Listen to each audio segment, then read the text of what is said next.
I'm going to give you the complete 5-exercise system that Shaolin monks have used for over 800 years to maintain bone density past 70, and the 3 distinct mechanical pathways it uses that no single conventional exercise protocol covers simultaneously. This is Qigong, the percussion practice that forms the foundation of the Shaolin morning training sequence. The mechanism isn't mysterious. Bone is piezoelectric. When you physically deform bone through percussion, impact, or torsion, it generates a small electrical charge. That electrical charge is the primary signal that tells osteoblasts, the cells that build new bone, to come to that site and deposit material. No mechanical signal, no building. The pharmaceutical approach to osteoporosis suppresses the breakdown side of the equation. This protocol activates the building side directly.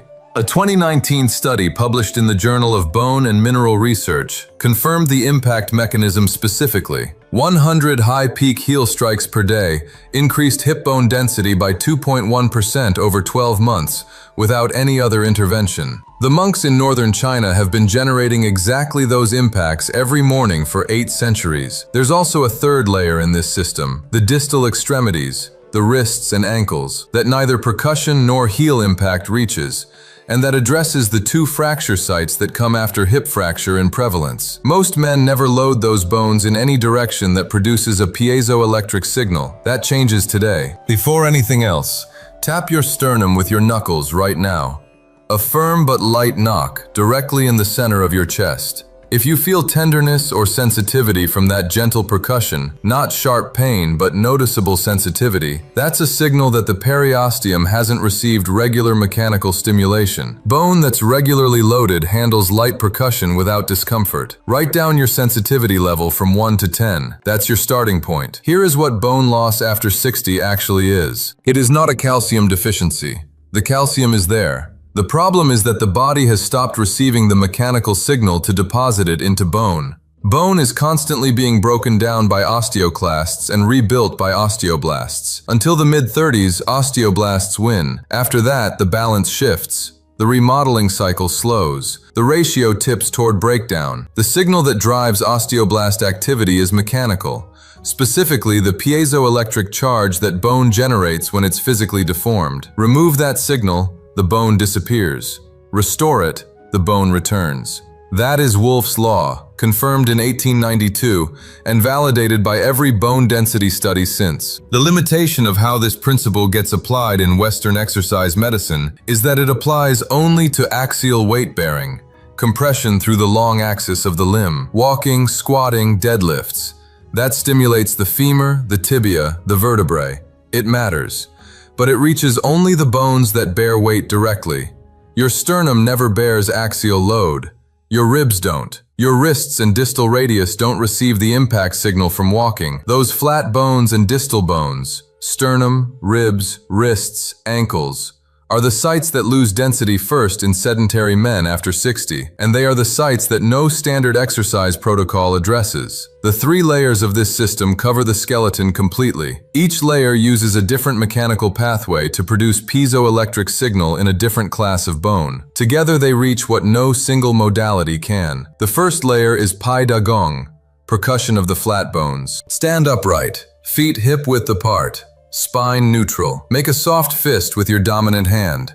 Not tight, relaxed, fingers loosely curled. You're going to strike the sternum with the back of your middle knuckles, the flat surface, not the tips. The force is firm enough to feel the vibration, light enough that there's no sharp pain. A rhythmic knock, not a punch. You're looking for a dull thud sound, not a slap. The reason this matters specifically for the sternum, it contains active red bone marrow until approximately age 70. Red marrow produces the stem cells that differentiate into osteoblasts, the cells that build bone. Percussing the sternum doesn't just create a piezoelectric signal, it directly stimulates the marrow, generating the building workforce. No axial loading exercise reaches this site because the sternum bears no body weight. Percussion is the only way to load it. 1 strike per second. Begin at the top of the sternum, just below where it meets the clavicle. Move downward to the base of the breastbone, then across to the left rib line, working outward from the sternum, then the right side, then back to center. 2 full minutes total, 90 to 120 strikes across the sternum and ribs. Breathe normally throughout. Don't hold your breath. The chest musculature needs to be relaxed. Tension in the pectorals dampens the vibration before it reaches the bone. Before you start, roll your shoulders back 3 times and take 2 deep, expansive breaths to open the chest. If you don't feel a spreading warmth across the sternum within the first 30 seconds of percussion, your chest muscles are still contracted. Stop, reset the posture, consciously release the pectorals, and restart. That warmth within 30 seconds is the confirmation signal. It's increased local circulation driven by the mechanical stimulus, the body routing blood flow to the site of loading. When you feel it, the mechanism is active. The error that cancels the result in week 1, striking too hard. The piezoelectric threshold is low. Moderate rhythmic percussion generates sufficient deformation to trigger the electrical charge. Harder striking doesn't increase bone formation. It increases bruising. Frequency of stimulus matters more than force. 2 minutes of consistent moderate percussion produces more total piezoelectric signal than 30 seconds of hard striking. If you have a training partner, partner percussion produces more consistent force because your arm doesn't fatigue and change the rhythm. If you're alone, alternate hands every 30 strikes to maintain even force across the session. After 7 days, retest. Tap your sternum with the same knuckle knock from the baseline test. The sensitivity will be reduced or gone. That's not the test becoming invalid, it's the periosteum adapting to regular stimulus.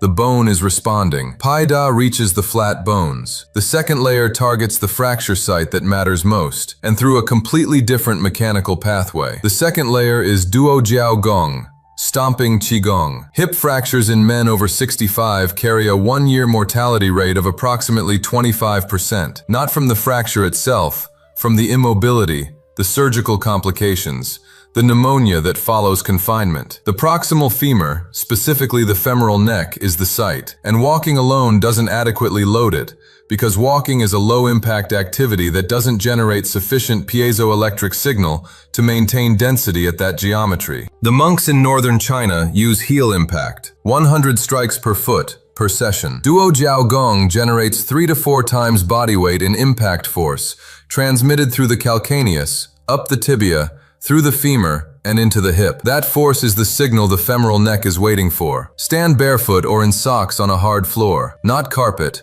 not a thick mat. The surface needs to transmit impact, not absorb it. Feet hip-width apart. Knees slightly soft, not locked, not bent into a squat. Just the natural, relaxed standing position. Lift only the right heel 8 to 10 centimeters off the ground, not the whole foot. The ball of the foot maintains contact with the floor. Then release the heel. Don't push it down. Let gravity bring it. The floor stops it. That's the impact. This distinction is critical. When you actively drive the heel downward, you pre-activate the calf muscle and absorb the impact before it transmits up the kinetic chain. You want the force to travel. Lift, release, let gravity do the work. The impact should be audible on a hard floor. A clear, solid sound, not a cushioned thud. Count 50 on the right, 50 on the left. That's the week 1 dose. Build to 100 per side in week 2. The joint surfaces and periosteum need 7 days to adapt to daily impact loading before you double the volume. The transmission test. When the heel drops, you should feel a distinct vibration traveling up the shin and into the hip joint. Not pain, vibration. If the sensation stops at the knee, the hip flexors are absorbing and dampening the impact before it arrives. Men who sit more than 6 hours daily develop chronically contracted hip flexors that function as shock absorbers, protecting the joint from load, which means protecting the joint from the bone-building signal it needs. Do this test now. Let your heel drop from 8 centimeters.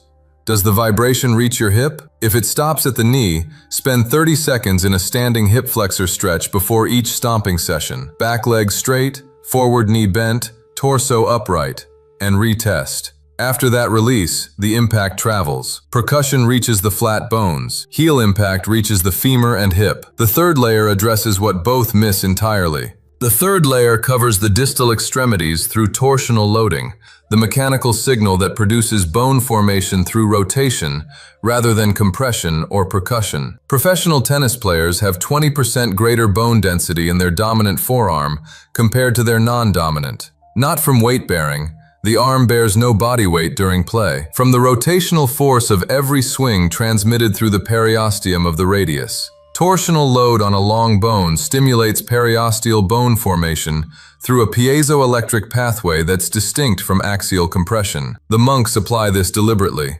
Western exercise medicine largely ignores it. This layer has two parts that run together: iron crotch stance for the femoral neck, then wrist and ankle rotation loading for the distal sites. Iron crotch stance. Feet 1.5 times shoulder width apart, toes turned out 30 to 45 degrees. Bend the knees to a 45-degree angle, not parallel to the floor, not a full squat, approximately 2/3 of the way down. At this angle, the adductor muscles that run along the inner thigh create direct tensile force on the femoral neck, the fracture site, through a different vector than axial compression. You're loading the geometry of the bone that breaks, from the side, through muscular tension. Now the activation that makes this distinct from a standard horse stance: squeeze your inner thighs together isometrically. Both feet stay where they are.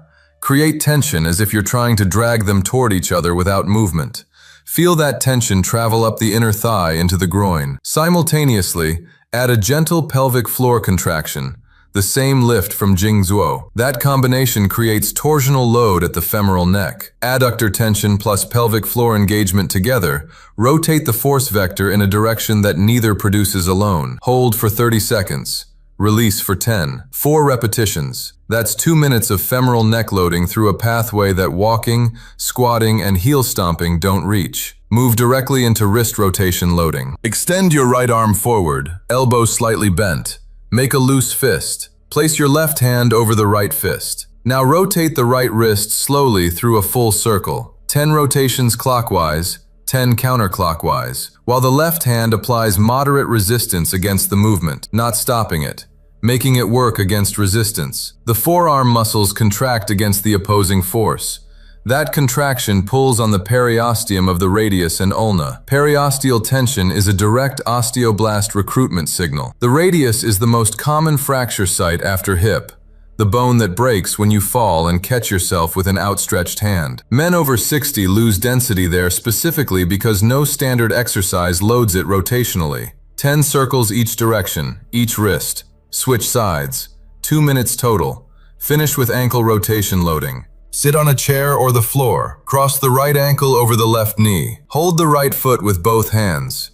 One hand on the heel, one on the forefoot. Rotate the ankle through its full range in slow, deliberate circles, 10 each direction, while applying gentle opposing resistance with your hands, letting the foot push against them. The tibialis and peroneal muscles contract.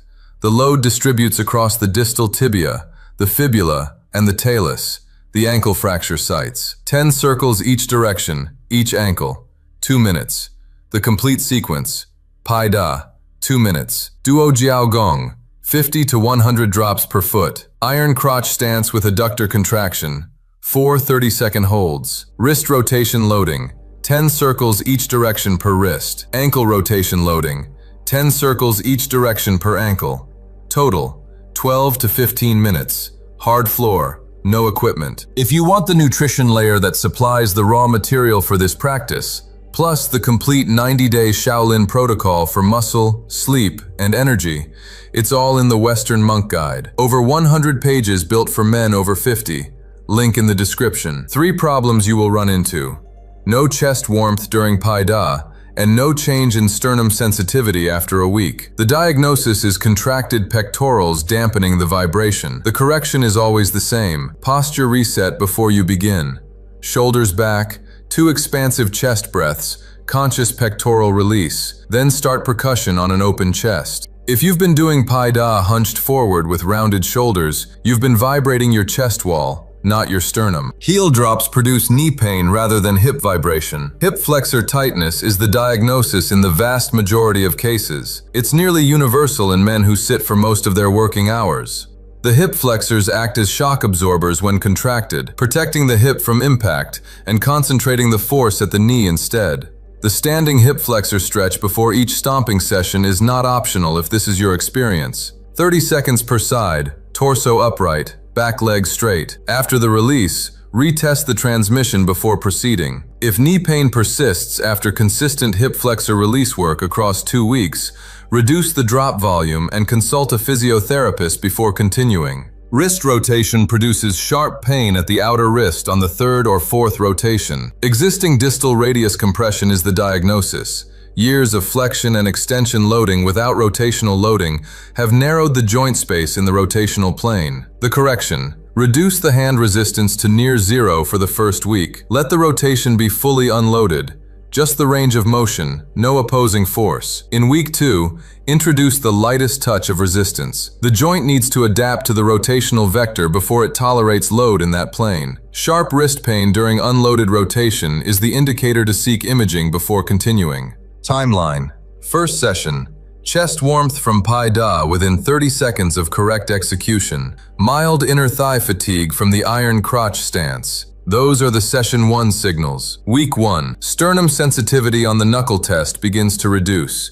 Heel drop vibration begins to travel further up the leg as hip flexors adapt. Week 2 and 3. The wrist and ankle rotations become easier and require more opposing resistance to maintain the training stimulus. That's periosteal adaptation beginning. Month 1. Redo both baseline tests. Sternum sensitivity compared to your starting number. How far the heel drop vibration travels compared to day 1. Both change before any imaging can confirm bone changes. Months 2 to 3. The bone density effect accumulates over 60 to 90 days of consistent daily stimulus. The 2019 JBMR study ran for 12 months. The monks practice for decades. The daily dose is modest. The compound effect is the mechanism. Now retest. Knuckle knock on the sternum. Same light percussion as the beginning. Compare to your starting sensitivity number. One session isn't enough to change that number, but the baseline is set. Come back in 30 days with the comparison. The system I described at the start: 3 mechanical pathways, 5 exercises, 12 minutes. That's it. You have the complete protocol. Tonight, test the sternum knock and write down your sensitivity number from 1 to 10. Tomorrow morning, 2 minutes of Pai Da before anything else.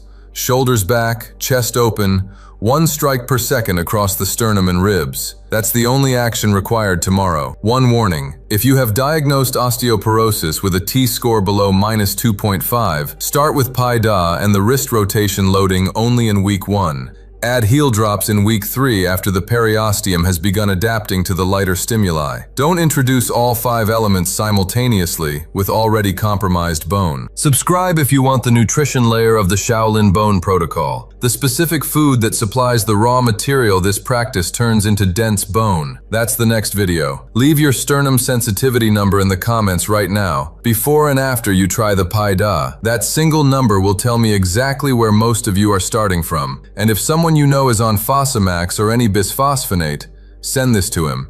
Not to replace his treatment, so he understands that pharmaceutical bone drugs suppress the breakdown side. This activates the building side. They are not the same mechanism. A skeleton needs both signals working. The monks solved this with a palm strike and a hard floor. The biology was always responding to mechanical signals. It still is.